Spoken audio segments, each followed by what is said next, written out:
The sun was merciless that day high over the county fairground, beating down on dust, sweat, and silence.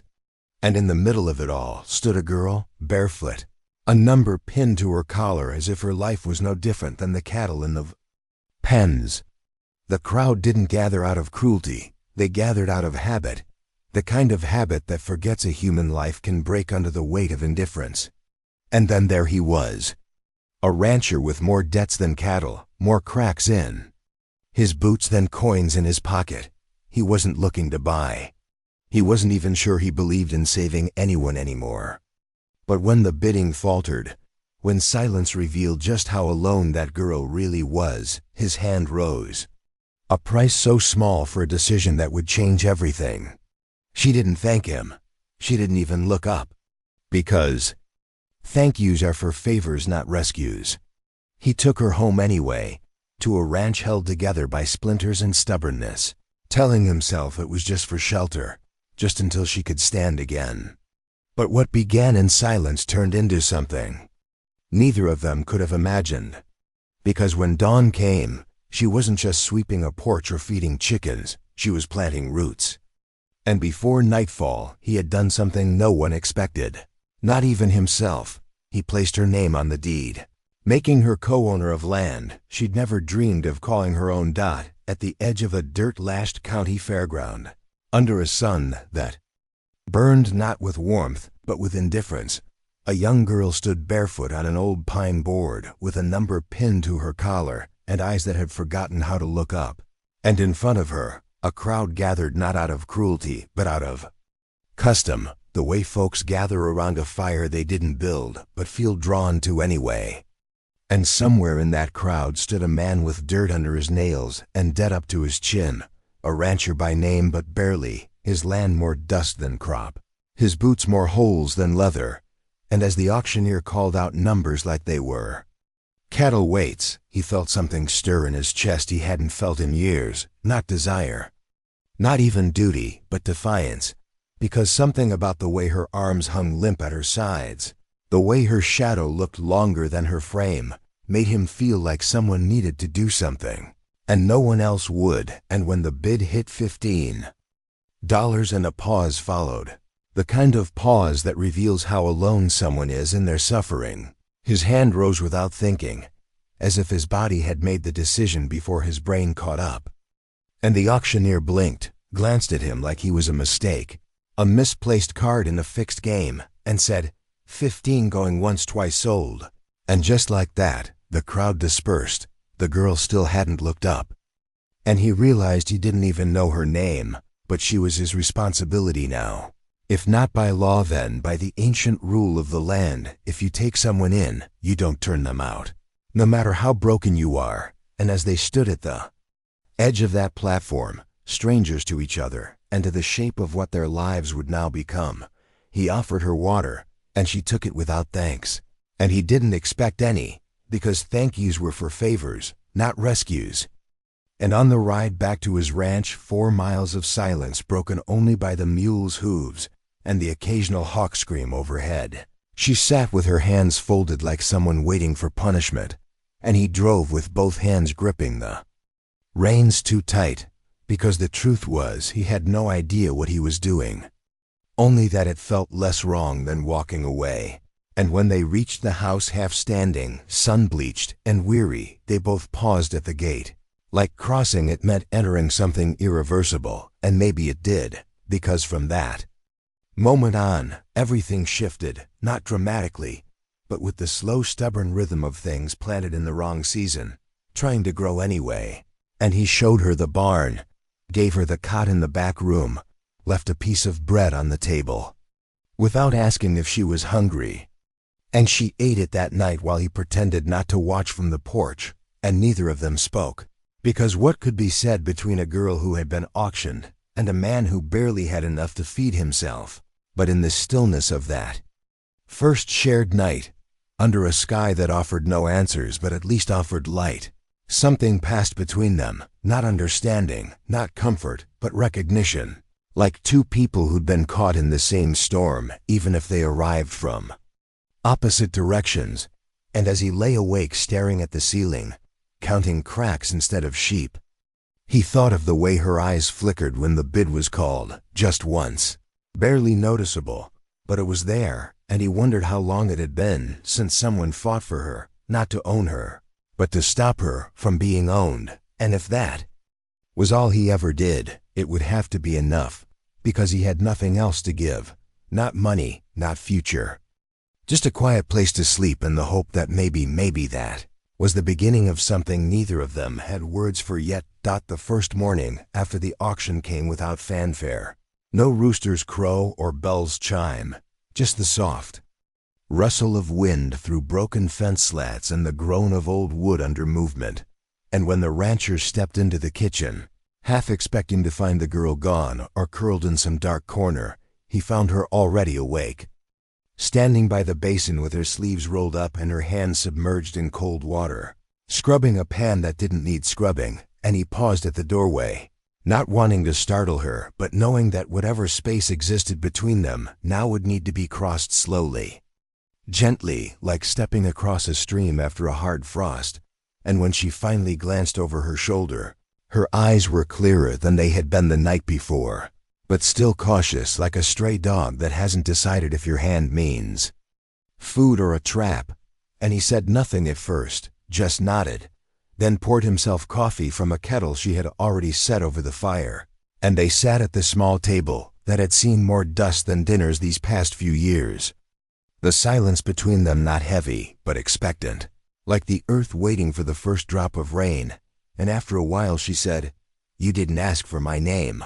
And he looked at her over the rim of his tin mug and replied, "Didn't think you owed me one." And she stared at him for a long moment, then said, "It's May," like a test, and he nodded, repeated it under his breath once. May, not to remember it, but to hold it with care. And from that moment on, something shifted, barely but real. The day unfolded slowly, the way time always does when two people are learning how not to fear each other. And he showed her the chicken coop, the cracked water pump, the horses that needed grooming, and she followed without complaint, asking questions not with words, but with her eyes. And he answered in the same language, short nods, soft gestures, a patient rhythm built from quiet. And though she was still more shadow than girl, there was a flicker in her when she touched the horse's manes or pressed her fingers to the soil by the barn, that spoke of someone who hadn't yet been fully erased by the world. And he saw that, and it scared him a little, not because he didn't want her to heal, but because he didn't know if he could be the soil she needed to grow again. That night, after stew that was more broth than meat, but warmed them all the same, she surprised him by asking if she could sweep the porch. And he said sure, and watched from inside as she moved with care, not like a servant trying to earn her keep, but like someone trying to claim space, to make something hers. And he realized then that she wasn't afraid of work, she was afraid of not mattering, of being invisible again. And so the next morning, he left a list on the table. Just 3 things. Feed the chickens, check the trough, water the beans. And when she saw it, she smiled, barely, but enough. And from then on, that was how they began each day, with a list and a nod and the slow weaving of trust into the folds of habit. They didn't talk much, not yet, but their silence began to sound different, less like distance, more like understanding. And one evening, as they sat on the porch watching the last light bleed across the sky, she said, out of nowhere, "I never thought someone like you would bid on someone like me." And he replied, "Didn't feel like bidding. Felt like stopping something that needed stopping, and that was all." But it settled between them like a truth that didn't need unpacking. And she didn't thank him, and he didn't ask her to, because this wasn't a rescue, it was a beginning. And beginnings aren't made in big speeches, they're made in repetition, in doing the same thing tomorrow, and the next day, and the one after that. The town, of course, had noticed the auction had been public, and though no one said much to his face, he could feel the stares when he came in for feed or tools. The way some folks looked at him like he'd stepped outside his lane, and others like they were waiting for him to fail. And once, old man Carter from the mill asked with a sneer, You marrying your charity case, or just keeping her warm till the frost sets in?" And the rancher didn't answer, just stared until Carter looked away, because some questions don't deserve words. And back at the ranch, he didn't tell May about any of it, not because he wanted to protect her, but because he knew she already carried more weight than her shoulders should have to bear. And still, the days passed, and their rhythm deepened. He taught her how to braid rope, how to tell when a storm was coming, just by the way the birds flew. And she showed him how to stretch beans with salt and vinegar so they didn't go stale, how to mend a tear so the stitch holds even under strain. And in this quiet barter of survival, they became something still not family, still not friends, but something solid, something that could bend without breaking. And one night, after a particularly long day of clearing brush, she left a folded piece of paper on the table, just a sketch of the ranch, drawn with surprising skill, and on the fence line, 2 stick figures, one tall, one small, both facing the horizon, and underneath, in neat letters, she had written, "Two strangers beneath one sky," and he sat with that for a long time, holding the page like it might crumble if he gripped too tight. And when she came in later and saw him looking, she blushed, but he just said, "You missed the chickens," and she laughed, really laughed, for the first time since she arrived. And it sounded like the sky opening up after a long drought, and though neither of them said it, they both knew whatever this was becoming, it was real. And it was theirs. The days began to fold into each other like worn pages in a book that's been read too many times, and still somehow gives more with every turn. And May, once a shadow on the edge of his porch, was now part of the rhythm of the ranch, her footsteps familiar, her movements purposeful. And though she rarely smiled without reason, her silences had softened. No longer sharp with fear or blank with exhaustion, but quiet like rest, like something healing under the surface. And the rancher, who still didn't speak more than he had, found himself noticing her more, not just as a figure moving across his land, but as a presence, someone who filled the empty spaces of his days, not with noise, but with meaning. And it was in the small things that this change began to root itself.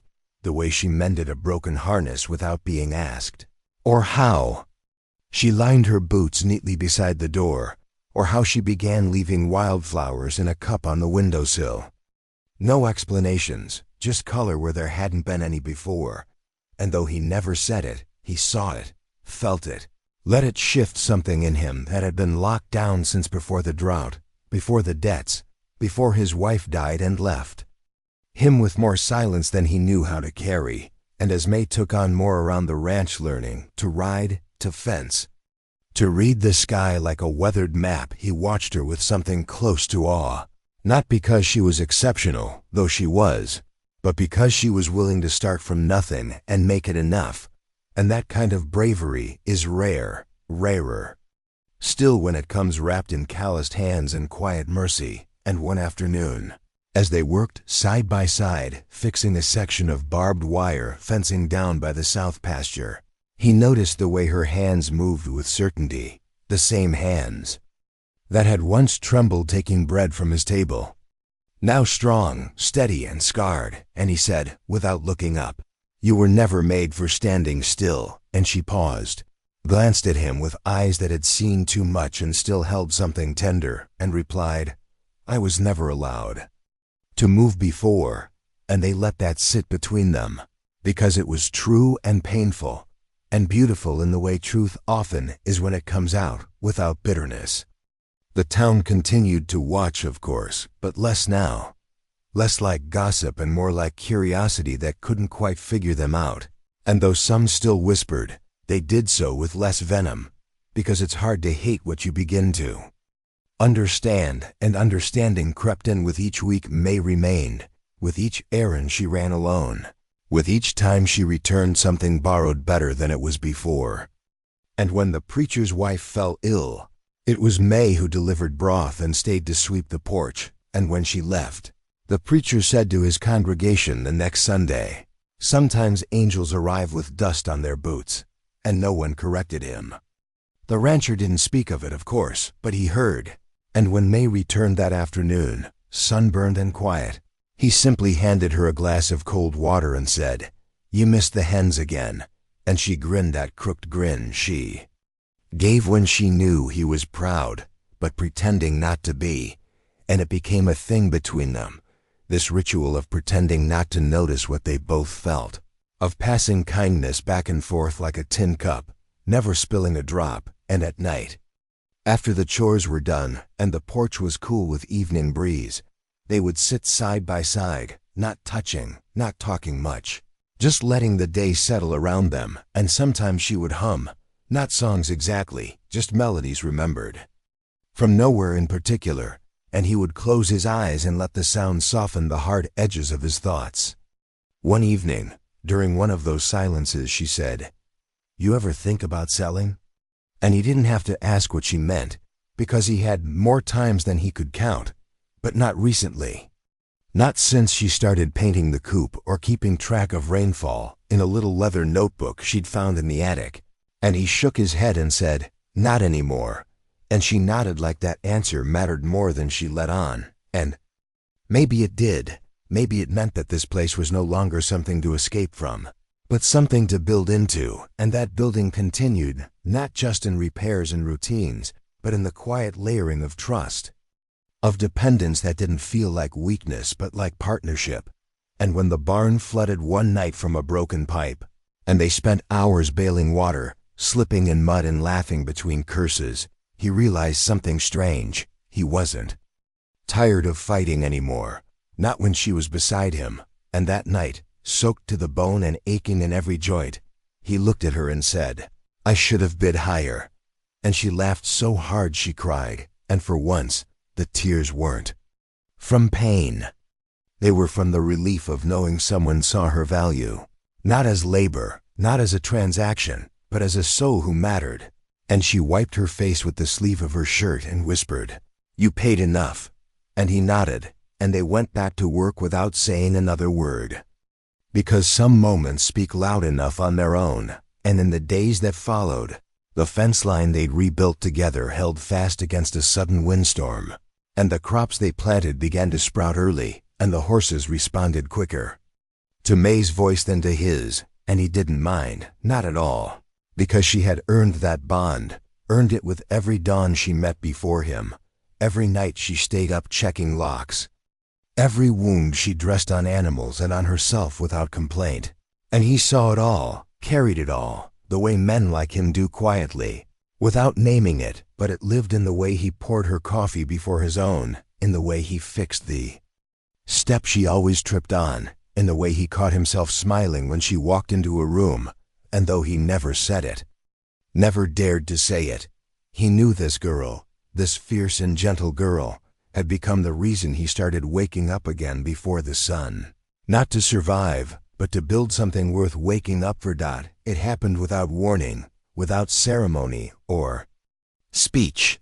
On an afternoon so hot, the air shimmered above the dust, and the chickens lay motionless in the shade like they'd given up on living until the sun changed its mind.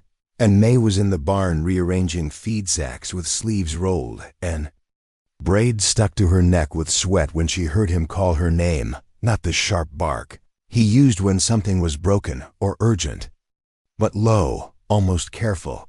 And when she stepped into the doorway, squinting against the sun, he was standing by the fence with something in his hand. An envelope, yellowed and thick, and he didn't say anything at first, just held it out like it weighed more than paper should. And when she took it, he cleared his throat and said, "That ledger you update every week, go ahead and open this one." And her fingers fumbled a little, not because she was nervous, but because something in his voice had changed. And when she slipped the folded document from the envelope and unfolded it, the words took a minute to make sense, not because she couldn't read them, but because they didn't belong to the world she'd known. Not to girls like her. And at the top it said, "Transfer of partial ownership," and below it, her name spelled right, signed in ink beside his. And for a moment, all she could do was stare, not breathing, not moving. And he stood there with his arms crossed, eyes on the dirt, like he'd just confessed something shameful instead of sacred. and finally she looked up and said, "What is this?" And he shrugged like it was nothing, like the earth hadn't just tilted under their feet, and replied, "It's yours now, half of it anyway. Figure, if you're gonna keep running it like you do, you ought to have your name on it too." And she shook her head once hard, like trying to wake herself up from something, and said, "You can't do that." And he met her eyes for the first time and said, "Already did." And that was when her hands began to tremble. Not with fear, but with something far more dangerous, hope, because no one had ever given her anything without expecting something back. And here he was, standing there like a fool with nothing to offer but this broken ranch and the full weight of his trust. And for the first time in her life, she felt like she had something solid under her feet, something that couldn't be yanked away with a signature or a lie. And she didn't know what to say, how to say it. So she just pressed the paper to her chest like it might float away if she didn't hold tight, and whispered, "Why?" And he answered, "Because you've earned it." And it wasn't flowery or poetic, just true. And that made it more valuable than anything she'd ever heard. And later that night, after the chores were done and the sun had bled out behind the hills, she sat at the table staring at that paper like it might vanish. And he came in and poured 2 cups of coffee, set one in front of her, and she said, "This doesn't make sense." And he replied, "Doesn't have to." And they drank in silence, but it was different now. Not heavy, not waiting, but peaceful. Like they had crossed some invisible line and stepped into something better, something equal. And the next morning when she rode into town with the ledger tucked under her arm to register the change, clerk raised his eyebrows so high they nearly touched his hat brim and said, "You sure this ain't a mistake?" And she looked him square in the eye and said, "No, sir, it's about time." And when she walked back out into the sun, the whisper had already begun, moving like a snake through the dry heat. "Did you hear? The rancher made her co-owner, that girl from the auction." And by the time she got back, folks had already started talking, not just behind hands but out loud, with all the bitterness of people who measure value by how close it looks to them. And the next Sunday at church, the space around them on the pew was wider than it used to be. And the preacher's smile didn't quite reach his eyes, but neither of them flinched. And when May reached into her pocket and pulled out a handkerchief to wipe her brow, she did it slow and calm, like a woman with every right to be where she was. And the rancher sat beside her like a mountain, silent, unmoved, unashamed. And after service, when someone whispered, "What kind of man gives his land to a girl with no name?" the rancher turned and said, loud enough for half the crowd to hear, "One who ain't blind." And May looked down but couldn't help the smile that curved her mouth.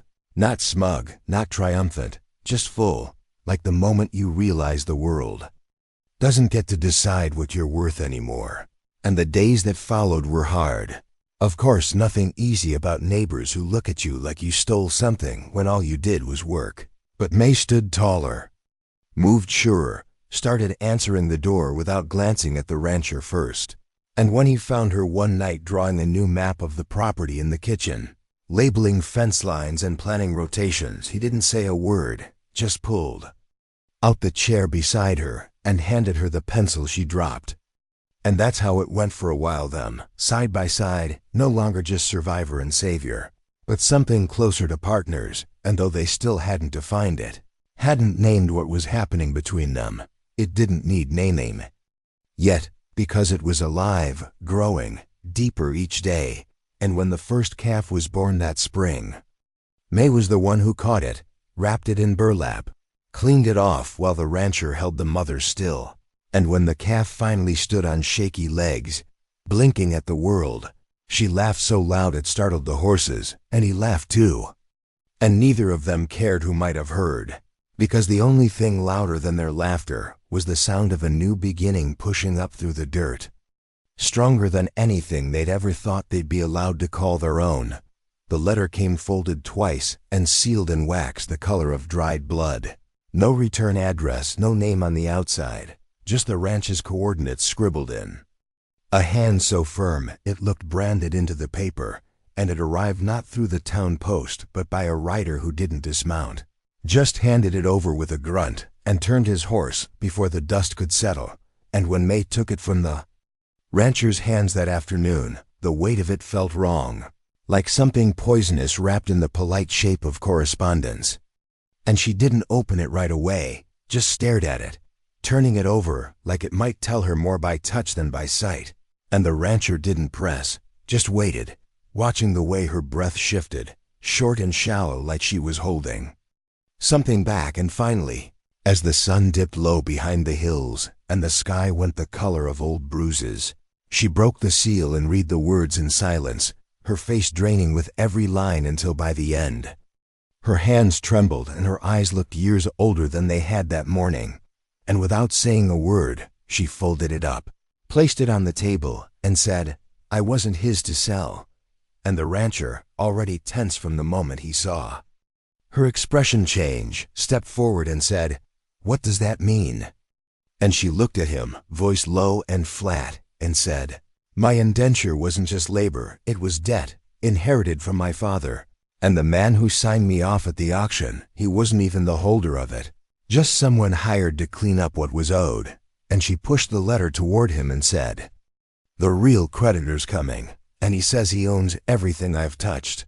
And the rancher read the letter once, then again, and with each pass his grip tightened, not because he was surprised, but because something inside him had expected this peace to be temporary, had known better than to believe the past wouldn't find a way to pull the roof down just when the house started to feel like home. And he said, "What does he want?" And she laughed, not out of humor but exhaustion, and said, "He wants me back or compensation in land." And there it was, the threat buried in ink. Either she forfeited her half of the ranch, or the man who now claimed her debt would begin proceedings to seize it all. And the name at the bottom of the letter meant something to the rancher, though he hadn't heard it in years. A man known for buying paper more than land, for owning names and histories the way other men collected cattle. And he realized this wasn't about her at all. Not really. It was about leverage, about reclaiming what had been turned into a story the town had started to admire. And when a man like that saw admiration for someone he thought he owned, he didn't just want them back, he wanted to erase what they'd become. And over the next days, things began to fracture, not between them, but around them. The sheriff, once cordial, now avoided eye contact. The banker who'd hinted at a small line of credit stopped answering letters, and neighbors began pulling their hats lower when they passed on the trail, because the news had spread fast, faster than the truth could. And it wasn't just about the letter anymore. It was about perception, about fear, about the way people in small places prefer simple stories to complicated ones. And a girl once indentured becoming a landowner was complicated, especially when that girl might not have been legally freed at all. And the rancher fought back, not with fists, but with records, tracing the auction's paperwork, demanding names, pushing back with every ounce of the stubborn grit that had once kept this place afloat in the worst drought he'd ever known. But everywhere he turned, doors were closing, slowly, quietly, the kind of closing that doesn't slam but just locks. And one evening, as he and May stood by the barn watching the storm roll in over the ridgeline, he said, "If I give it all up, sign it back to just me, they might leave you be." And she turned to him so fast he almost stepped back and said, "Don't you dare." And he opened his mouth, but she went on, her voice sharper than he'd ever heard. "I didn't come here to be saved again. I came here to live. And if they want to take that from me, they're going to have to say it in court, in front of every face in this town that watched me work these fields." And he nodded, not because he was convinced they'd win, but because she'd already made her choice, and it wasn't to run. And over the next week, they gathered what they needed: letters of character, proof of labor, a sworn affidavit from the auctioneer himself who, cornered with the threat of perjury, admitted he'd signed her over without verifying the creditor's rights. And when they finally walked into the dusty courthouse with its buckled floors and moth-eaten flags, May wore the same boots she'd arrived in, her braid wrapped tight, her shoulders squared. And when the man who claimed her stood and called her property, The silence in that room cracked like dry wood in fire, and the judge, a man not known for kindness but for precedent, raised a brow and said, "You bring that kind of language into my court again, and I'll fine you for contempt." And the man bristled, but sat and they stood, voice steady, and told her story, not the whole of it, but enough, the truth of her labor, the weight of her years. The moment she realized the ledger wasn't just paper, it was a key, and the rancher, beside her, didn't speak unless asked, because this wasn't his fight now. Not really, and when the hearing ended, the judge took 3 days to decide. And in those 3 days, they went back to work like nothing was waiting to be taken from them, fixing fence lines, tending sick calves, watching sunsets from the porch like they had all the time in the world. Because if you stop living for fear of losing, you've already surrendered. And on the 4th morning, the ruling came down in a plain envelope maze that was unenforceable. The sale deemed legal, and the ranch, in the eyes of the state, belonged to them both. And when she read the letter out loud, her hands shaking, the rancher just took off his hat and placed it on her head and said, "Told you paper, don't scare me." And she laughed, cried, punched his shoulder and said, "I hope it scared them," and somewhere far away, the man who claimed her name burned the ruling and turned his sights elsewhere, because there was nothing more dangerous to a man like him than a girl who didn't flinch when he came calling. And from that day on, the ranch wasn't just a place they worked, it was proof, living proof, that some debts can be buried and others burned. And what grows in their place is stronger than the lie that tried to own it. The victory in court ought to have come as relief, legal proof that May was not debt, not collateral, not a contract mistake, but what followed was not peace, but a storm that gathered in silence before the sky cracked open, and it began with the first drop of suspicion in the air. So subtle at first that May felt it before she saw it, a neighbor closing his shutters when she passed, children told to look away and not smile, old friendships petering out with the excuse of busyness, and though she tried to ignore it, each dismissal slipped into her bones like chill rain. And one evening, after they'd shared a small supper of cornbread and stew, the rancher poured 2 glasses of cider and said, voice low like he was afraid to shatter the quiet, "You're feeling it too," and May nodded, staring at the rim of her glass as though that was where all her hope had pooled. And he took her hand, warm and rough, and said, "Let's not let the storm chase us back inside." And those words, simple, urgent, were the beginning of the storm's face, the recognition that storms aren't only weather. They're every closed door, every look away, every whisper of, "That's not our kind," and the tavern empty by twilight when they sat at the counter, still standing behind them, eyes down, silver coins rattling in tray, not because they couldn't afford it, but because they'd been asked not to stay after all. And when the rancher set 2 coins down and the barkeep didn't question, May wished for words sharp enough to slice through community grievance. But the barkeep only offered a nod, and she left with the taste of rejection on her tongue. Back at home, the sky darkened like pressed cloth, and thunder grumbled like distant cattle, and the rancher looked toward the hills and said, "That's our call." And they worked through rain and wind, battening down shutters, stacking feed in barn to keep it dry, lighting lamps early. And though the storm outside raged, inside they stood, side by side, firm under candlelight, refusing to let wind loosen the foundation they'd built. But when lightning forked across the sky and the barn door shook in its hinges, May caught her breath and leaned against him, and he put an arm around her shoulders for the first time, not because she asked, but because he needed her to know they weren't alone. Lightning turned night bright as day, and memories he'd buried of dust storms in childhood, of his wife's death during a harvest torn by hail, of nights listening to wind tear through planks like an accusation surfaced in the slick air. And though May couldn't name what fractured inside him, she pressed her hand to his chest and whispered, "We're still standing," and for a moment, it was all that held them upright, all that asserted they weren't defeated. Then, as the storm peaked, the power flickered, And they sat in near darkness, listening to rain beat the roof like an angry promise.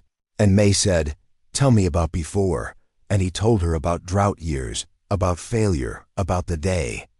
He almost sold the ranch to buy himself enough whiskey to settle grief. But he ended with, "Now, I keep it because you're here." And she rested her head against his shoulder, letting the words carry them in the way hope is kept alive.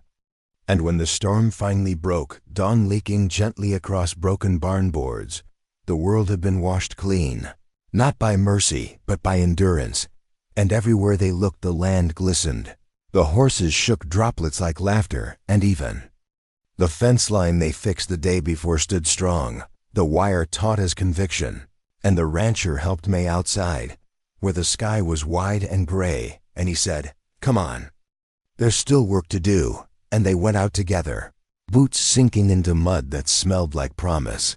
And in that simple act, two people fanning out into a world battered, still working, still building, there was something like peace, or the scent of it. And beneath the battered boards and broken fences, beneath the gossip and the judgment, beneath the storm's fury, something stronger had taken root, a home wrought not from ease, but from standing steady when the world turned its back. They returned to the ranch not with triumph ringing in their chests, but with a silence heavy enough to carry the ghosts of every whispered doubt. And as May pulled on her boots that first morning after the court's decision, she felt the weight of her name next to his, not as inheritance, not as charity, but as claim. And it felt both terrifying and right, like the first deep breath after being submerged too long. He watched her from where the rising sun traced lines across the dirt floor, saw the subtle straightening of her shoulders, the way her eyes weren't scanning for escape anymore. And something inside him cracked and healed at the same time, as if permission to believe in her own worth had returned through that signature.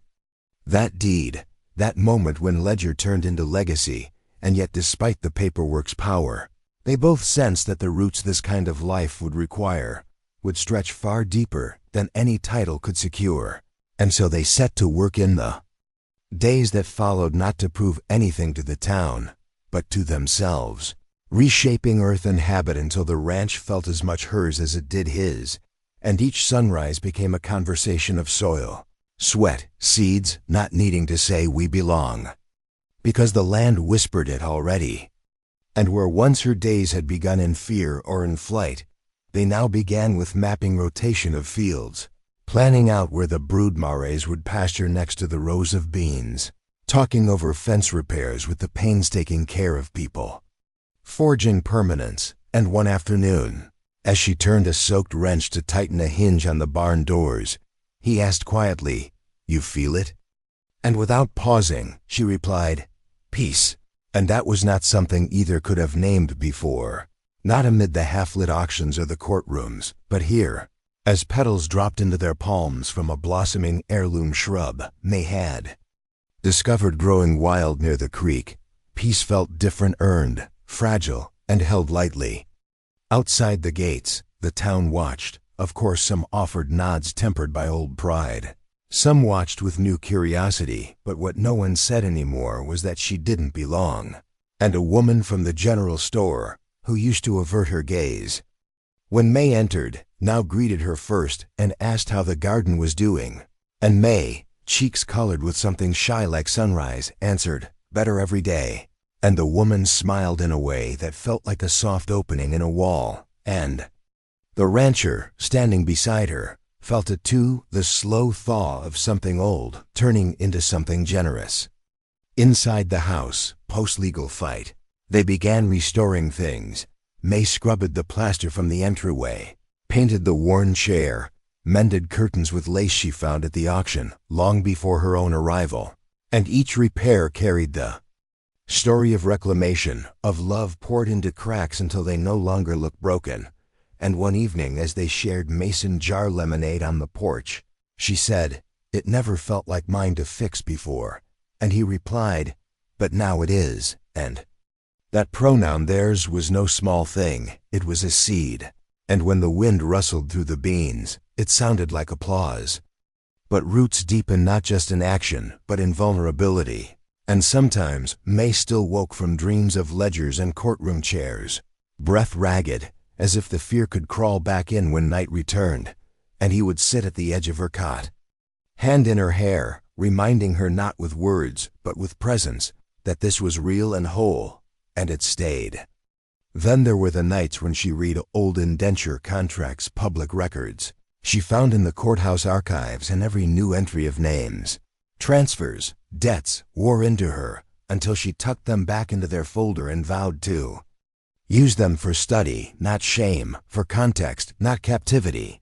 And he watched her through the lamplight, admiration weaving through his chest, more alive than any word could say, because she was no longer defined by what was taken, but by what she chose to bind herself to. And the land responded to their roots. The spring rains came, and the hillside behind the barn bloomed with wild mustard and poppies, bright as if the earth itself was celebrating her right to stand there, not as debt, but as belonging in something vital. And May knelt in that riot of yellow and red, cupping a bloom in the pad of her thumb and turning to him and saying, "We planted this." And he nodded, voice thick, together, and the distance between them, once vast as ledger entries and courtroom benches, collapsed into the space between cups of tea, between shoulder brushes in the barn, between the turning of seasons. In town, rumors softened. There was talk now of May buying her own plow, trading eggs for saddle leather, lending a hand at the schoolhouse painting, quietly shifting the shape of what people expected, because she was no longer the auction child, but the rancher's equal. And when people asked her name, she said simply, May, not needing to repeat her past, because her presence spoke loud enough. And at church, during hymns, she was no longer the shadow by the door, but at the front with her hands folded. And he watched her there and felt something wholly surge in his chest, not because of belief, but because he knew how far she had come and how deep her roots now reached.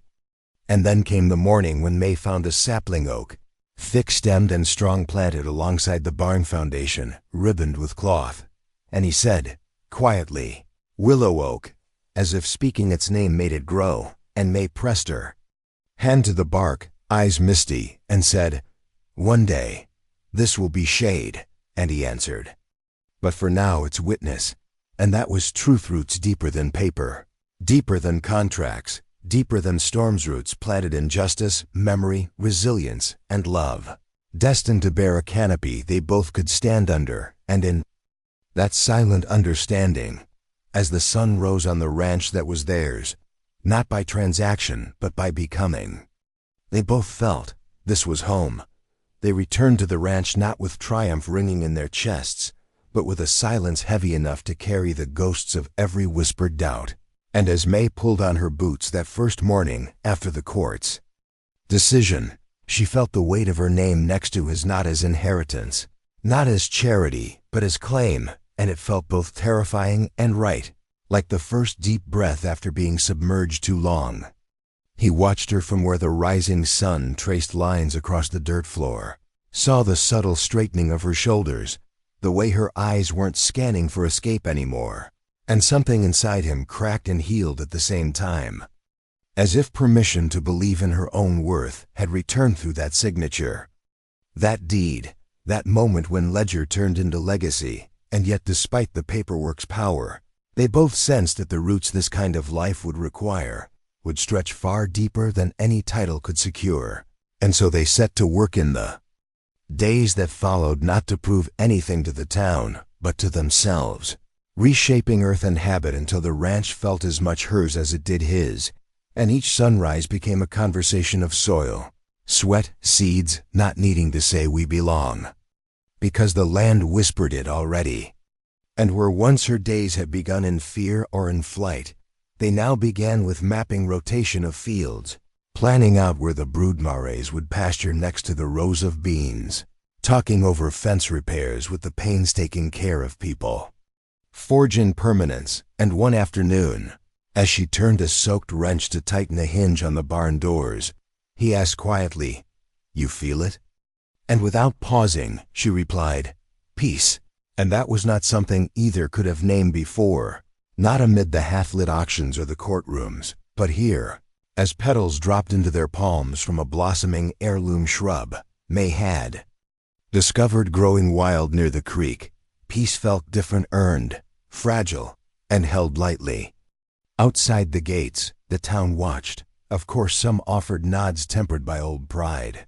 Some watched with new curiosity, but what no one said anymore was that she didn't belong.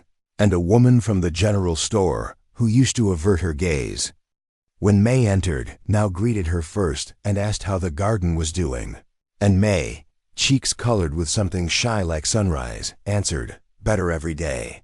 And the woman smiled in a way that felt like a soft opening in a wall, and the rancher, standing beside her, felt it too, the slow thaw of something old turning into something generous.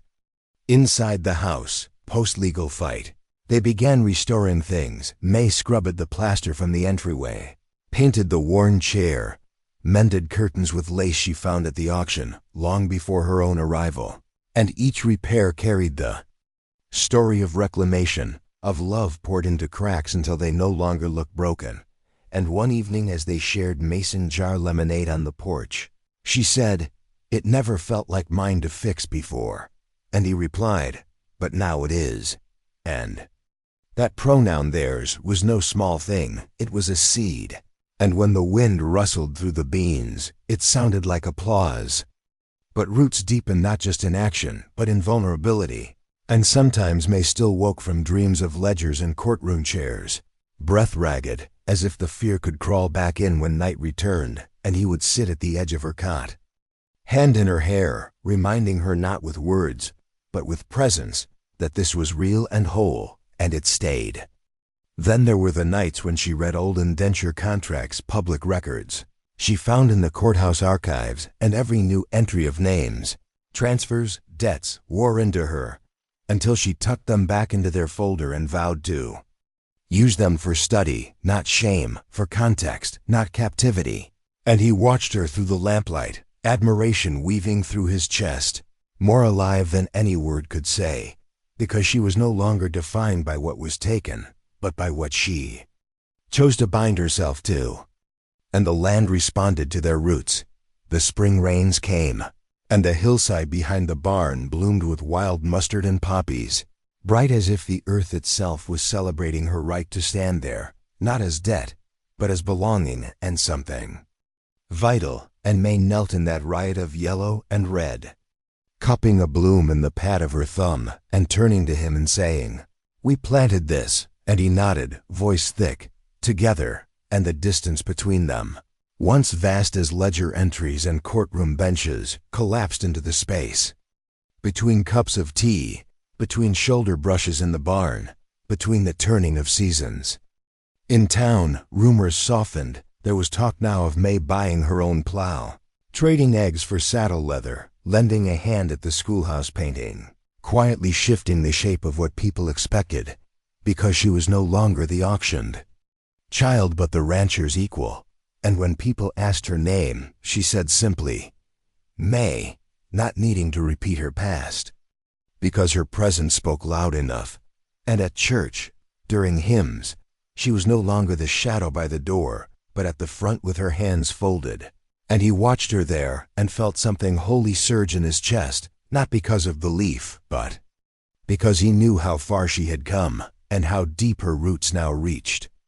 And then came the morning when May found a sapling oak, thick-stemmed and strong-planted alongside the barn foundation, ribboned with cloth. And he said, quietly, "Willow oak," as if speaking its name made it grow, and May pressed her hand to the bark, eyes misty, and said, "One day, this will be shade," and he answered, "But for now it's witness," and that was truth roots deeper than paper, deeper than contracts, deeper than storm's roots planted in justice, memory, resilience, and love, destined to bear a canopy they both could stand under. And in that silent understanding, as the sun rose on the ranch that was theirs, not by transaction but by becoming, they both felt this was home. When spring finally bled into full bloom, the land they both had fought for seemed to sense the quiet power of their claim and responded in kind, green shoots unfurled from the cracked soil, miraculously winding their way through old roots and fence posts. And when May first stood in the field at dawn, dew pooling gently against her boots, and the horizon this brilliant green wash, she felt it in her bones, the whisper. That land, too, remembers who tends it with love, not dominion. And she turned and found the rancher behind her, eyes soft, mouth set in a way that said he understood how deeply it needed to be said, and so they water it together, early and late, splitting buckets, fixing a broken trough, turning the dirt. 2 hands at a time, as though drawing breath from the soil itself. And in that shared labor, their bond grew deeper than any ledger ever could. In intimacy forged not by words, but by the work beneath their fingernails, by the feel of earth hand-patted. Into the blackness by the taste of a breeze that smelled of rain and new growth. The days unfurled like ribbons of light across the fields, and in the evenings when the sun turned the fence wires gold, they rested against the barn wall, shoulders brushing, the silence between them an affirmation of what they'd built too. People becoming a singular presence against the land's vastness, companions in a life neither would have chosen alone, but that now felt inevitable. Townsfolk began to notice the change. Neighbors who once averted their eyes now lingered, offering seeds or a tool of trade, saying quietly, "I see how well you tend it," and May, whose heart had once pounded at the thought of acknowledgement, now nodded with calm confidence, and the rancher felt a thrill not of pride, but of relief. Her presence was no longer an exception. It was integral. Inside the house, life was safer. Now her laughter echoed in the kitchen as she baked bread with herbs from the garden, dusting flour onto the table the way she'd first cleaned that entryway intentionally, as if claiming it by kindness. And he watched her and thought of the day he made her co-owner, and how that had set her free, not just legally, but spiritually. And he gave thanks in small ways, fixing a chair she mended, patching the roof she'd swept clean. Each repair a silent offering that said, "I see you, I honor what you've done." Here, storms still came, they still tested the fences, bent the feeders, but the difference was clear. Now they faced them shoulder to shoulder, not as victim and protector, but as equals with skin and bone anchored deep in the place they nurtured. And each storm that passed left the land more rooted, not torn. The rancher started teaching May what he'd once known, how to bill a neighbor for a favor, how to barter hay for oats, how to read the stream's curve for irrigation.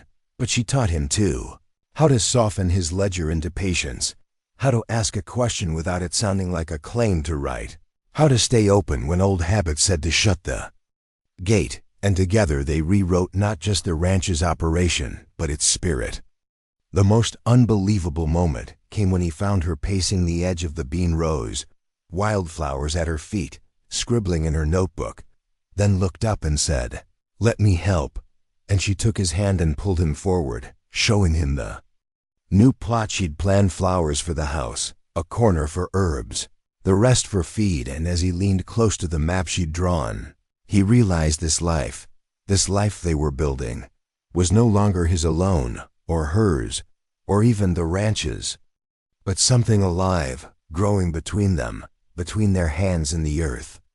At night, they would sit by the lantern's glow, she reading from a little book about native plants she'd found in the county archive, and he leaned in, learning new names and uses, not because he had to, but because he wanted to, because the world they planted together demanded more than survival, it demanded reverence. And one Sunday, halfway through him, May closed her eyes and prayed not for release, not for rescue, but for strength to keep tending what they had reclaimed. And the rancher, watching her from the pew behind, felt something holy shift inside him, not because he believed in the words, but because hope had come to feel like her. Word spread that the girl once auctioned was growing a new harvest, that the ranch wasn't just alive but thriving with dignity. And curious travelers began riding by again, not to stare, but to trade stories.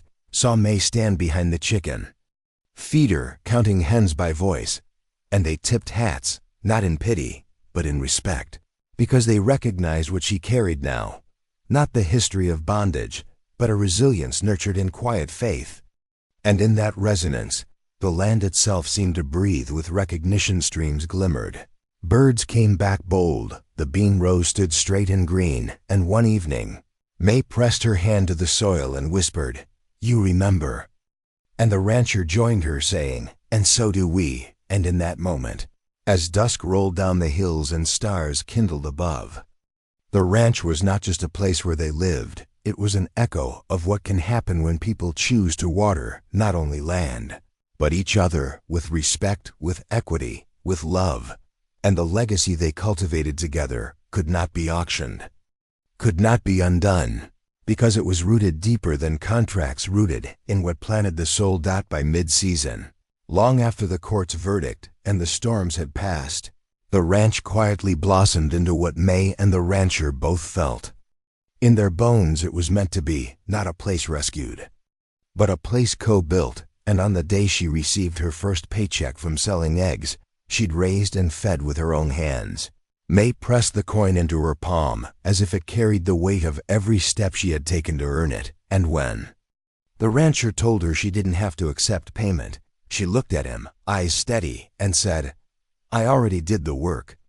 And in that moment, the valley held its breath, not because business had changed, but because the meaning of her labor had. And for the first time, she was not working to survive or to prove worth, but to belong, to shape something beyond the contract that once bound her. And when she signed her name as May Turner on the ledger, no grand flourish, just steady letters beside his, it felt like the most powerful thing she'd ever written, naming not ownership or sonship, but identity, and one that said, "I am here, not because I was bought, but because I belong."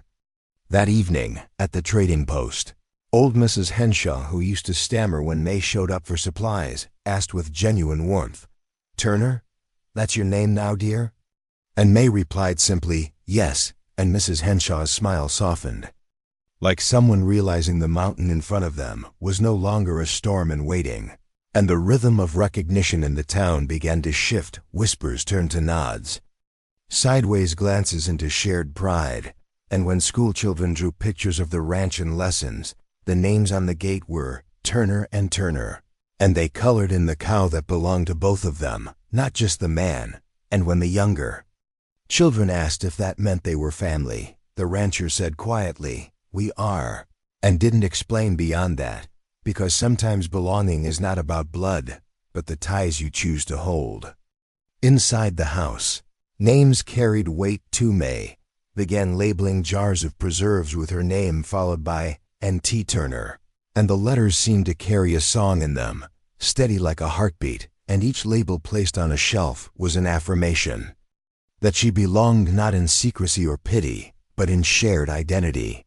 The rancher, watching her one afternoon as she brushed flour from her hands while kneading bread, felt a surge of emotion, not loud or cinematic, but deep and steady, like roots under old oak. And he thought how strange and real it was that he had thought of preserving this land, but someone else had, piece by piece, preserved him, preserved the possibility of hope, of redemption, of our instead of mine or yours. And the girl who had once been sold, who had never thought her name would matter, now wrote it in the dirt with a branch, large and looping, her name followed by his. And when he saw her, he didn't say a word, but set a rock beside theirs like a silent promise. Yours here, ours forever. Those who had known her story, the judge who ruled in their favor, the townsfolk who hesitated at the gate, the minister who used to whisper her past instead of pray for her future, now watched as she stood tall, not as an exception, but as someone who belonged. And when one man quietly admitted, "I thought we'd never see her name again," she said gently, "Here it is." And he nodded like that changed everything and nothing. Sometimes at night, she sat by the fire with her notebook and wrote her name on the top of a fresh page, May Turner, and then underneath, inked in tight lines, the words, "I am mine. I am ours." And he found her once doing that and didn't interrupt, just sat behind her, hand on the page, a quiet witness to her belonging. Through the seasons, the years, her name began to carry more than ownership. It carried story, legacy, possibility, and when the first spring came around again, the pair of them walked the rising green fields. The hand he offered her, not weighted by rescue, but by equality. And the name Turner didn't belong only to him anymore. It was theirs together, carved into the ledger of land and life they were building. And as the land flourished around them under the same sky that had once auctioned her, it now held her name among the things that took root there. And no contract nor creditor could ever change that again. The seasons turned on the ranch, like the slow breathing of something alive, each one pressing its own lessons into the soil and into them. And by the time the first summer rains cracked the earth into rich lines of green, May and the rancher had become something more than companions. They were co-hearts beating under the same sky, forging their legacy in dust and sweat and quiet hope. And that summer, when the bean rows glistened under relentless sun, when late blooms everyone said wouldn't return burst in color along the fence, May woke before dawn, not because chores called, but because the air smelled of promise. And when she stepped outside, the rancher was already there, feeding the chickens, boots caked in mud, shirt brightened by soft morning light. And she walked over with a smile that was still rare but real. And as he passed her a basket for eggs, he said softly, "We've come far." And in his voice wasn't pride. There was dust in it. There was forgiveness and future. And May nodded, the words heavy with everything they'd carried to reach this morning. By fall, they were working the harvest together, cleaning beans from hulls, stacking bushels in the barn loft, their rhythm so in sync that words were unnecessary. And when a neighbor offered to buy their entire crop, May and the rancher looked at each other and gently declined, saying they'd rather trade locally, sharing eggs for flour, tools for leather, because this land was tied to people, not profit. And early winter came quietly, frost on the pasture whispering of rest. And they spent nights repairing tack, mending torn coats. He found her sketching new fence plans by lamplight and asked if she wanted to learn words for those fences in Cherokee, a nod to her history, her freedom, her right to name the land she tended. And she accepted, voice soft and sure, weaving heritage into the ledger of their days. Spring came again, and with it, the most remarkable moment yet. May found a wounded calf, abandoned, and instead of calling for help, she carried him inside, wrapped him in old quilts, fed him warm milk. And when the rancher stepped in to find her crouched beside that trembling creature, she whispered, "I can stay." And he knelt and said, "I know," and that was no small thing. The seasons didn't just pass, they shaped them, turning their grief into gratitude, their survival into trust, their early fear into fierce belonging. And each season they changed things on the ranch, the tuck they put into the porch, the dahlias she planted outside the window, the new fence he built to keep breeze in the vegetable patch. These weren't repairs. They were declarations, chapters, written in dirt and wood and bloom, declaring, "I belong here." And in town, the story of the auctioned girl turned equal owner had become legend, not told with pity, but with wonder. Neighbors dropped by not out of obligation, but curiosity, to see what became of the promise they once saw in her eyes. And when they saw her standing tall, handing seeds to a young woman tighter with nerves than she once was, they nodded and said, "This is how futures grow." Winter returned again, and that night, snow pressed soft against the windows, the house quiet with sleep. May leaned against the window sash and looked at where her name and his were carved into the frame, two sets of initials entwined, thinking of all the seasons that had passed, of every storm survived, every debt burned, every seed planted. And she whispered into the hush, "We are rooted." And a soft footstep came behind her. His hand found hers, warm and steady, and together they watched the snow fall, not afraid of cold nor silence, but braced by it with the knowledge that whatever came, they would face it rooted, together, in seasons forged not by ease but by enduring. And here, under the hush of winter light, That felt like home made perfect. The trading post had always been the heart of the small town's breath, a place where dust met gossip, where wares were bartered with more than coin, where news traveled faster than the wind, and when May first stepped through its swinging doors after the harvest sale, ledger and name heavy in her pocket, she expected wary stares, perhaps a glance of disapproval, but instead, the murmur that followed her in wasn't one of judgment, but of wonder, like a seed sprouting in slow silence, as she greeted the clerk by name and asked how his daughter's school painting had turned out. And he looked at her, wiping a spoon on his apron, and said, "Better than I thought." And that was enough to signal a shift, not because she had forgiven them, but because she began to matter again. Behind her, the rancher stood quiet, watching the shift he helped sow.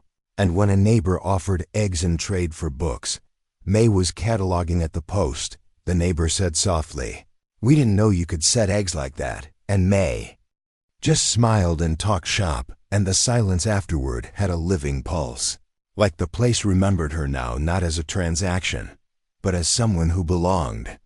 Sellers started dropping by when they saw the Turner name stitched into ledger pages. Soap makers, wheelwrights, seed traders, and they stayed for conversations, not bargains, asking May advice on herb planting or composting as if she'd been doing it for decades, and she answered them, steady and informed. And the rancher, listening, felt his heart stir with pride not of possession, but of recognition, for here, in the hum of daily trade, her reputation was blossoming, no legal document required. Word leaked beyond town borders. 2 travelers came seeking the auction girl turned rancher, a tale too good to pass, and when they arrived, dusty and curious, they found May mending a fence with sweat on her brow, dirt under her nails, her name on the ledger, and they nodded like they got religion, the kind not preached but lived. The real change found its truest voice in hushed exchange at the mechanics when a man adjusted his collar while May bought oats and said, "Glad she's ours now," and an old rancher nodded, eyes wet like last night's rain, because he understood that losing ownership of someone was easier than earning belonging, and here, someone had earned it, and people felt something open. Even children began asking about her. Little girls with braids and freckles came up shyly and asked, "Is that May Turner? The one who used to?" And she knelt beside them in the sunlight and showed them how to stitch names into the barn wood, teaching them that names are power, and the children giggled and ran home, and the mothers watched the dust swirl up behind them with something like hope. In church, where once her seat was at the edge, she now sat next to the rancher in a pew carved deep into the earth of acceptance, and when hymns rose, the music didn't carry echoes of pity, but of shared voices, of belonging sung not out loud, but in presence. And the trading post, that crooked building with stories etched into every plank, became a gallery for whispered history. May brought in jars of preserves, labeled with her name, each one a victory over fear, lined up like trophies, and the clerk arranged them behind the counter as if they were medals, so everyone who came in saw this girl worked for her own worth. Over time, a quiet ritual formed on Thursdays. Folks gathered at the post for tea offered by May with homemade biscuits, and they swapped stories of loss and rebirth, of families torn and mended, of land that held memories heavier than blame.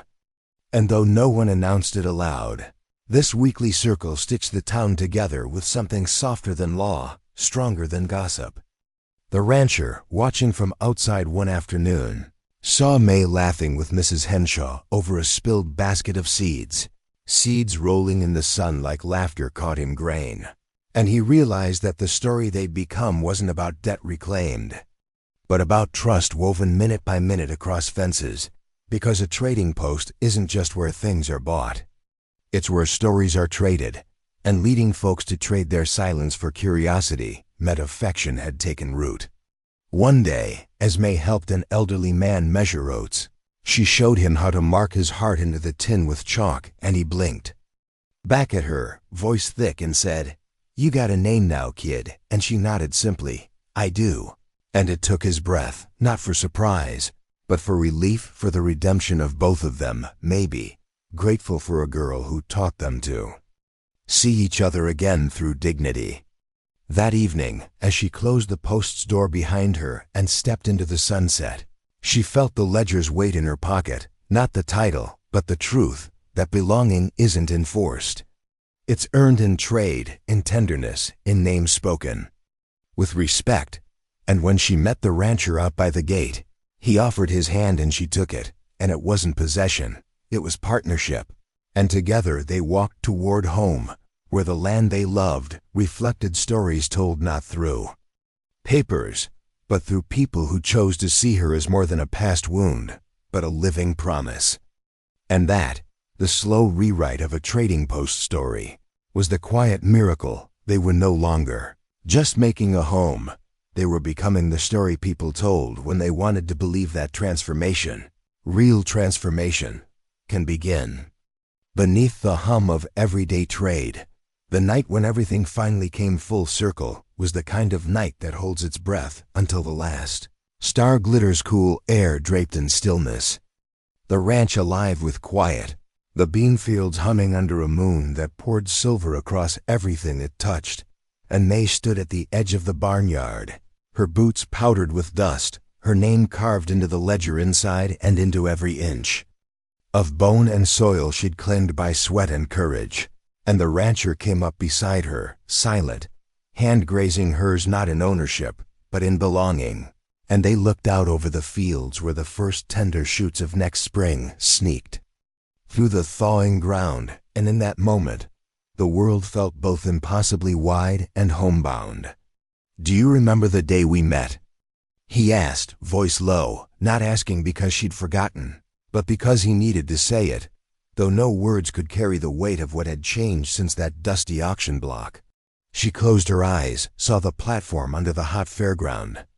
Sun, the number pinned to her blouse, the world's cold silence waiting, his hand raised before he'd thought, and she whispered, "I do," and they both knew that one bid had rewritten their lives, not with contracts, but with reciprocity, with quiet defiance, with love born not from convenience, but from necessity, the necessity to stand together in a world that almost wrote her as debt when she became home. Behind them, the barn door creaked, and out stepped children, local children, nieces and nephews and friends carrying tools and flowers, stepping into the moonlit yard like an offering, like continuity, and they circled May and the rancher, placing their gifts: wildflowers, a carved horseshoe, a ribboned braid like a living braid of gratitude woven into the night, and May, tears tracing paths she'd never let herself map before, looked down at the hands that had once been empty and murmured, "We're not alone." And the rancher nodded, voice thick, "We never were." And that might have been enough, except the land had more to say. A breeze stirred the poppies by the fence, a lone owl echoed in the distance, and the soft cluck of hens settling in the coop sounded like applause, like the world breathing in time with their truth. Then, moving like a memory long held, May pulled a folded piece of ledger paper from her pocket, one of the originals from the auction, yellowed with age, and unfolded it in moonlight, showing it to the children, not as artifact, but as testament. The day she was sold, the number pinned, the hand raised, and she said, "This was where they thought I began," and then closed it slowly, her name inscribed not above, but beside his, and the barnyard held its breath as she added, "But this is where it really began," and that line half whisper, half roar brimmed with so much that the night seemed to lean closer to hear. The children who listened below, some wide-eyed, some trembling with the weight of history, then began to hum a soft, stumbling melody that grew into voices, voices of a new generation that learned this story not from contracts or courts, from the marrow of truth. And as they sang, the moonlight bathed the ranch in something holy, redemption not bought, but earned, not demanded, but tended, like the first bloom after frost for which you wait with steady hope. And when the song ended, silence came again, full grounded, shared, and May turned to the rancher, her voice soft and sure. "One bid changed a life, but it was our hands that shaped it, And he replied, "And now, so do they," gesturing. To the children, to the land, to the ledger closed, to the names carved in the gate, to the home built not on the auction block, but on the promise that what is given in kindness can become something sacred. And then the rancher took her hand as he had so many times by then, no longer in rescue, no longer in claim, but in partnership, and they walked toward the house, leaving footprints in the moonlit dust, footprints mirrored by the children, by the land, by every whispered story told in the trading post, every ledger page rewritten, every harvest planted, every night they stood shoulder to shoulder under sky and soil, and as they passed the barn where sunlight had once cut their fear and now held their hope, the final words came, not as voice but as echo, whispered by the wind through the poppies, through the bean rows, through the name carved in the gate, carried to the horizon where it lingered like breath. One bid, one life, one home, one love. And the night didn't fade, didn't force goodbye. It stayed with them, witness to a story that began in survival and bloomed in belonging. A story that would live beyond them in names and hands that carry it forward. Because the heart of this ranch is not ledger, not law, not debt, but the choice to belong together, one life at a time.